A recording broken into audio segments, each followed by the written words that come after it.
Guarantee. ಇದು guarantee news ಸುದ್ದಿ ಖಚಿತ, ನ್ಯಾಯ ನಿಶ್ಚಿತ. ನಾನು ಕೀರ್ತಿ ಪಾಟೀಲ್. ಟಾಕ್ಸಿಕ್ ಈ ಒಂದು ಪದ ಕೇಳಿದ್ರೆ ಪ್ರತಿಯೊಬ್ಬರಿಗೂ ನೆನಪಾಗೋದು ಕನ್ನಡ ಚಿತ್ರರಂಗದ ರಾಕಿಂಗ್ ಸ್ಟಾರ್ ಯಶ್ ಅವರು. ಈ ಹಿಂದೆ ಸಹ ಟಾಕ್ಸಿಕ್ ಅನ್ನುವಂತಹ ಒಂದು ವರ್ಡ್ನ ಎಲ್ಲ ಕಡೆ ಬಳಸ್ತಾ ಇದ್ರು, ಬೇರೆ ಬೇರೆ ರೀತಿನಲ್ಲಿ, ಬೇರೆ ಸೆಂಟೆನ್ಸ್ ಆಗಿ. ಆದ್ರೆ ಟಾಕ್ಸಿಕ್ ಅನ್ನುವಂತಹ ಒಂದು ಟೈಟಲ್ ನ ಕನ್ನಡದವ್ರಿಗೆ ಇರಬಹುದು, ಪರಭಾಷೆಯವ್ರಿಗೆ ಇರಬಹುದು, ಒಂದು ಆತ್ಮೀಯ ರೀತಿನಲ್ಲಿ ಪರಿಚಯ ಮಾಡಿಕೊಟ್ಟಿದ್ದಂತ ಹೇಳಿದ್ರೆ ಆ ಒಂದು ಟಾಕ್ಸಿಕ್ ಟೈಟಲ್ ನಿರ್ದೇಶಕರು ಇರಬಹುದು, ಯಾರು ಗೀತು ಮೋಹನ್ ದಾಸ್ ಅವರು, ಜೊತೆಗೆ ರಾಕಿಂಗ್ ಸ್ಟಾರ್ ಯಶ್ ಅವರು ಸಹ. ಈ ಒಂದು ಸಿನಿಮಾದ ಸ್ಪೆಷಾಲಿಟಿ ಈಗಾಗಲೇ ನಿಮ್ಗೆ ಗೊತ್ತಿರುವಂತದ್ದು ಏನೇನು ಮಾಡ್ತಿದ್ದಾರೆ ಅಂತ. ಆದ್ರೆ ಈಗ ಹೊಸ ಅಪ್ಡೇಟ್ ಟಾಕ್ಸಿಕ್ ಚಿತ್ರತಂಡ ಒಂದು ಕೊಟ್ಟಿದೆ. ಏನಪ್ಪಾ, ಪೋಸ್ಟರ್ ರಿಲೀಸ್ ಮಾಡಿಲ್ಲ, ಗ್ಲಿಮ್ಸ್ ಬಿಟ್ಟಿಲ್ಲ, ಏನ್ ಅಪ್ಡೇಟ್ ಇರಬಹುದು ಅಂತ ನೀವು ಯೋಚನೆ ಮಾಡ್ತಿರ್ಬಹುದು. ಆಪ್ತ ಮೂಲಗಳ ಮಾಹಿತಿಯಿಂದ ಬಂದಿರುವಂತದ್ದು ಏನಂದ್ರೆ, ಸಿನಿಮಾದ ಒಂದಷ್ಟು ಅಪ್ಡೇಟ್ ಸದ್ಯಕ್ಕೆ ಈಗ ರಿವೀಲ್ ಮಾಡೋದು ಬೇಡ, ಆದ್ರೆ ತದನಂತರ ಒಂದೊಂದೇ ದಿನದಲ್ಲಿ, ಒಂದು ಸ್ಪೆಷಲ್ ದಿನದಲ್ಲಿ ನಾವಾಗ್ಲೇ ರಿಲೀಸ್ ಮಾಡ್ತೀವಿ ಅಂತ. ಮೊದಲನೇದಾಗಿ KGF ಚಾಪ್ಟರ್ 1 ಹಾಗೂ ಚಾಪ್ಟರ್ 2 ರಿಲೀಸ್ ಆಗ್ತಿದ್ದಂಗೆ ಯಶ್ ಅವರು ಪ್ಯಾನ್ ಇಂಡಿಯಾ ಮಟ್ಟದಲ್ಲಿ ಸ್ಟಾರ್ ಆಗಿ ಗುರುತಿಸ್ಕೊಂಡ್ರು. ಏನ್ ಮಾಡ್ತಾರೆ, 2022 ನಲ್ಲಿ KGF ಚಾಪ್ಟರ್ 2 ರಿಲೀಸ್ ಆಯ್ತು. ನೆಕ್ಸ್ಟ್ ಪ್ಲಾನ್ ಏನು, ಯಶ್ ಅವರ ಮುಂದಿನ ಹಾದಿ ಏನು, ಅವರ ಗುರಿ ಏನು ಅನ್ನುವಂಥದ್ದನ್ನ ಪ್ರತಿಯೊಬ್ರು ಯೋಚನೆ ಮಾಡ್ತಿದ್ರು.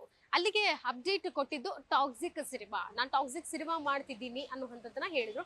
ಕೇವಲ ಟಾಕ್ಸಿಕ್ ಸಿನಿಮಾದಲ್ಲಿ ಅಭಿನಯ ಮಾತ್ರವಲ್ಲದೆ ನಿರ್ಮಾಣ ಕೂಡ ಮಾಡ್ತಿರುವಂಥದ್ದು. KVN ವೆಂಕಟ್ ಅವರ ಜೊತೆಗೆ ಯಶ್ ಅವರು ಸಹ ಕೈ ಜೋಡಿಸಿರುವಂತದ್ದು ಬಂಡವಾಳ ಹೂಡೋದಕ್ಕೆ. ಇದು ನಂತರ ಇನ್ನು ಡೈರೆಕ್ಷನ್ ಯಾರು ಮಾಡ್ತಿದ್ದಾರೆ ಟಾಕ್ಸಿಕ್ ಅನ್ನುವಂತ ಒಂದು ಪ್ರಶ್ನೆ ಬಂದಾಗ ಮಲಯಾಳಂ ನಿರ್ದೇಶಕಿ ಗೀತು ಮೋಹನ್ ದಾಸ್ ಅವ್ರ ಹೆಸರು ಕೇಳಿ ಬಂದಾಗ ಪ್ರತಿಯೊಬ್ಬರು ಹುಬ್ಬೇರಿಸಿದ್ರು. ಯಾಕಂತ ಹೇಳಿದ್ರೆ ಅವ್ರು ಮಾಡುವಂತಹ ಅಷ್ಟು ಸಿನಿಮಾಗಳಲ್ಲಿ ಕಂಟೆಂಟ್ ಇರ್ತಿತ್ತು, ಕಮರ್ಷಿಯಲ್ ರೀತಿನಲ್ಲಿ ಇಲ್ಲ ಅಂದ್ರೂ ಬೇರೆ ರೀತಿಯ ಟಚ್ ಹಾಗೂ ಜಾನರ್ ಸಿನಿಮಾಗಳನ್ನ ಅವರು ಕೊಟ್ಟಿದ್ರು. ಆದ್ರೆ ಕಮರ್ಷಿಯಲ್ ಸಿನಿಮಾನ ಯಾವ ರೀತಿ ಅವರು ಪ್ರೆಸೆಂಟ್ ಮಾಡ್ತಾರೆ ಆಡಿಯನ್ಸ್ ಮುಂದೆ ಅನ್ನುವಂತಹ ಒಂದು ಕ್ಯೂರಿಯಾಸಿಟಿ ಎಲ್ರಿಗೂ ಇರುವಂತದ್ದು. ಸದ್ಯ ಟಾಕ್ಸಿಕ್ ಸಿನಿಮಾದ ಶೂಟಿಂಗ್ ನಲ್ಲಿ ಏನಾಗ್ತಿತ್ತು ಅನ್ನುವಂತ ಒಂದಷ್ಟು 2-3 ವಿಡಿಯೋಗಳು ಸಾಮಾಜಿಕ ಜಾಲತಾಣದಲ್ಲಿ ವೈರಲ್ ಆಗಿತ್ತು. ತದನಂತರ ಅವು ಸಹ ಡಿಲೀಟ್ ಆಗಿದ್ವು. ಇದಾದ್ಮೇಲೆ ಇತ್ತೀಚೆಗಷ್ಟೇ ಯಶ್ ಅವರ ಹುಟ್ಟು ಹಬ್ಬದಂದು ಒಂದು ಗ್ಲಿಮ್ಸ್ ನ ರಿಲೀಸ್ ಮಾಡಲಾಯಿತು. ಟಾಕ್ಸಿಕ್ ಸಿನಿಮಾದ ಮೋಸ್ಟ್ ಅಪ್ಡೇಟೆಡ್ ಏನಂತ ಹೇಳಿದ್ರೆ ಆ ಒಂದು ಗ್ಲಿಮ್ಸ್ ನಲ್ಲಿ ಯಶ್ ಅವರ ಒಂದು ಲುಕ್ ನೋಡಬಹುದು, ಆ ಡಾನ್ ರೀತಿ ಇರಬಹುದು, ಜೊತೆಗೆ ಆ ಒಂದು ಬ್ಲೇಸರ್ ಅವರು ಹಾಕೊಂಡು ಸ್ಟೈಲಿಶ್ ವಾಕ್ ಮಾಡ್ತಾ ಬರ್ತಿರೋಂಥದ್ದು ಇರಬಹುದು. ಬೇರೆ ರೀತಿನೇ ಒಂದು ಜಗತ್ತಿಗೆ ಕರ್ಕೊಂಡು ಹೋಯ್ತು ಆ ಒಂದು ಗ್ಲಿಮ್ಸ್. ಇದಾದ್ಮೇಲೆ ಏನ್ ಅಪ್ಡೇಟ್ ಕೊಡ್ತಾರೆ, ಎಷ್ಟು ಭಾಷೆಗಳಲ್ಲಿ ಸಿನಿಮಾ ಬರ್ತಿದೆ ಅನ್ನುವಂತ ಪ್ರಶ್ನೆ ಕೇಳೋದೇ ಬೇಡ. ಯಾಕಂತ ಹೇಳಿದ್ರೆ ಯಶ್ ಅವ್ರು ಮಾಡಿದ್ರೆ ಅದು ಏನೇ ಆಗಿರ್ಲಿ ದೊಡ್ಡ ಮಟ್ಟದಲ್ಲೇ ಆಗಿರುತ್ತೆ.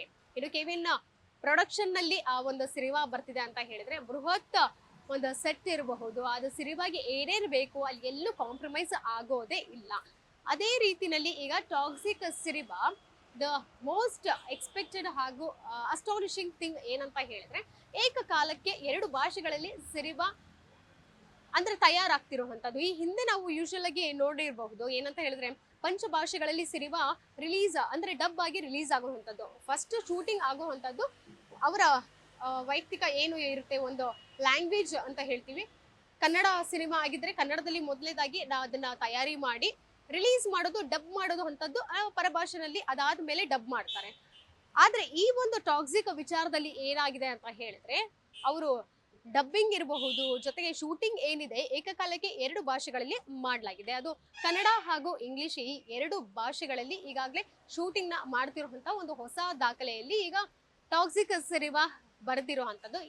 ಈ ಹಿಂದೆ ಯಾವುದು ಕನ್ನಡ ಚಿತ್ರರಂಗದಲ್ಲಿ ಈ ರೀತಿಯ ಒಂದು ಪ್ರಯತ್ನ ಎಕ್ಸ್ಪೆರಿಮೆಂಟ್ ಆಗಿರ್ಲಿಲ್ಲ. ಪರಭಾಷೆನಲ್ಲಿ ಆಗಿರಬಹುದು, ಆದ್ರೆ ಕನ್ನಡದಲ್ಲಿ ಏಕಕಾಲಕ್ಕೆ 2 ಭಾಷೆಗಳಲ್ಲಿ ಚಿತ್ರೀಕರಣ ಆಗಿ ಡಬ್ ಆಗ್ತಿರುವಂತಹ ಒಂದು ಸಿನಿಮಾ ಅಂದ್ರೆ ಅದು ಟಾಕ್ಸಿಕ್ ಸಿನಿಮಾ. ಸದ್ಯಕ್ಕೆ ಕನ್ನಡ ಹಾಗೂ ಇಂಗ್ಲಿಷ್ ಈ 2 ಭಾಷೆಗಳಲ್ಲಿ ಶೂಟಿಂಗ್ ನಡೀತಾ ಇದೆ. ಇನ್ನು ಡಬ್ಬಿಂಗ್ ಮುಂದಿನ ದಿನಗಳಲ್ಲಿ ಹಿಂದಿ ಇರಬಹುದು, ತೆಲುಗು, ತಮಿಳ್, ಮಲಯಾಳಂ ಹಾಗೂ ಇತರೆ ಫ್ರಾನ್ಸ್ ಇರಬಹುದು, ಜೊತೆಗೆ ಜಪಾನ್ ಇರಬಹುದು, ಈ ರೀತಿಯ ಭಾಷೆಗಳಲ್ಲಿ ಸಹ ಸಿನಿಮಾ ಡಬ್ ಆಗುತ್ತೆ ಅನ್ನೋಂಥ ಅಪ್ಡೇಟ್ ಈಗಾಗಲೇ ಸಿಕ್ಕಿರುವಂತದ್ದು.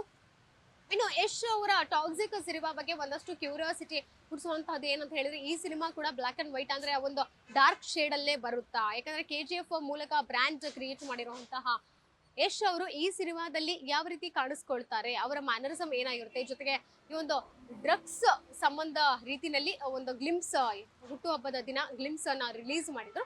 ಮುಂದಿನ ದಿನಗಳಲ್ಲಿ ಯಾವ ರೀತಿ ಅಪ್ಡೇಟ್ ನ ಕೊಡಬಹುದು ಅಂದ ಹಾಗೆ ಟೀಮ್ ಅವರು ಕಳೆದ ವರ್ಷ ಏನು ಟೈಟಲ್ ಲಾಂಚ್ ಮಾಡಿದ್ರು ಟಾಕ್ಸಿಕ್ ಅನ್ನುವಂಥದ್ದು ಹೇಳಿ, ಅವತ್ತೇ ಸಹ ಅಪ್ಡೇಟ್ ಮಾಡಿದ್ರು. ಏಪ್ರಿಲ್ ತಿಂಗಳಲ್ಲಿ ನಾವು ರಿಲೀಸ್ ಮಾಡ್ತೀವಿ, 2025 ಏಪ್ರಿಲ್ ತಿಂಗಳಲ್ಲಿ ಸಿನಿಮಾ ರಿಲೀಸ್ ಆಗುತ್ತೆ ಅಂತ. ಆದ್ರೆ ಈಗ ಸಿನಿಮಾ ರಿಲೀಸ್ ಡೇಟ್ ಕೂಡ ಪೋಸ್ಟ್ಪೋನ್ ಆಗಿರುವಂತದ್ದು. ಕ್ರಿಸ್ಮಸ್ ಸಂದರ್ಭದಲ್ಲಿ ಯಶ್ ಅವರ ಟಾಕ್ಸಿಕ್ ಸಿನಿಮಾ ರಿಲೀಸ್ ಆಗುವಂತಹ ಒಂದು ಸಾಧ್ಯತೆಗಳು ಎದ್ದು ಕಾಣ್ತಿವೆ. ಜೊತೆಗೆ 2022 ಅಂತ ಹೇಳಿದ್ರೆ ಈಗಾಗಲೇ 3 ವರ್ಷ ಆಗಿದೆ ಯಶ್ ಅವ್ರನ್ನ ಬೆಳ್ಳಿ ಪರದೆ ಮೇಲೆ ಬಿಗ್ ಸ್ಕ್ರೀನ್ ಮೇಲೆ ನೋಡಿ. ಸೊ ಫ್ಯಾನ್ಸ್ ಎಲ್ಲ ತುಂಬಾ ಕ್ಯೂರಿಯಾಸಿಟಿಯಿಂದ ಕಾಯ್ತಿದ್ದಾರೆ. ಕೇವಲ ಕನ್ನಡಿಗರು ಮಾತ್ರವಲ್ಲದೆ ಯಶ್ ಅವರು ಈಗ ಕನ್ನಡಿಗರಿಗೆ ಮಾತ್ರ ಸೀಮಿತವಾಗದೆ ಪರಭಾಷೆ ಇರಬಹುದು, ವರ್ಲ್ಡ್ ವೈಡ್ ಕೂಡ ಅವರು ಎಲ್ರಿಗೂ ಹೆಸರಾಂತ ಒಂದು ನಟ ಆಗಿ ಗುರುತಿಸ್ಕೊಂಡಿದ್ದಾರೆ. ಸೊ ಹೀಗಾಗಿ ಅವರು ಸಿನಿಮಾ ಬಗ್ಗೆ ಹೆಚ್ಚು ಅಪ್ಡೇಟ್ಗಳನ್ನ ಫ್ಯಾನ್ಸ್ ಬಯಸ್ತಿದ್ದಾರೆ. ಏನಾದರೂ ಒಂದು ಪೋಸ್ಟರ್, ಒಂದು ಗ್ಲಿಮ್ಸ್ ಕಾಣಿಸಿದ ತಕ್ಷಣ ಸೋಷಿಯಲ್ ಮೀಡಿಯಾದಲ್ಲಿ ವೈರಲ್ ಮಾಡೋದಿರ್ಬೋದು, ಅವರ ಫ್ಯಾನ್ ಪೇಜ್ಗಳಲ್ಲಿ ಅದನ್ನ ಪೋಸ್ಟ್ ಮಾಡಿ ಹೆಮ್ಮೆಯಿಂದ ನಮ್ಮ ಕನ್ನಡಿಗ ಅನ್ನೋವಂಥದ್ದು ಹೇಳ್ಕೊಂಡು ತಿರುಗ್ತಿರ್ತಾರೆ. ಸೊ ಅದೇ ರೀತಿಯಲ್ಲಿ ಯಶ್ ಅವರು ಆ ಜವಾಬ್ದಾರಿಯನ್ನ ಯಾವ ರೀತಿ ಈಡೇರಿಸ್ತಾರೆ ಅನ್ನೋಂಥದ್ದನ್ನ ನಾವು ಕಾದು ನೋಡ್ಬೇಕಾಗಿದೆ. ಕ್ಯಾಮ್ರಾ ಪರ್ಸನ್ ಅಜಯ್ ಜೊತೆಗೆ ಕೀರ್ತಿ ಪಾಟೀಲ್. ಗ್ಯಾರಂಟಿ ನ್ಯೂಸ್, ಸುದ್ದಿ ಖಚಿತ, ನ್ಯಾಯ ನಿಶ್ಚಿತ.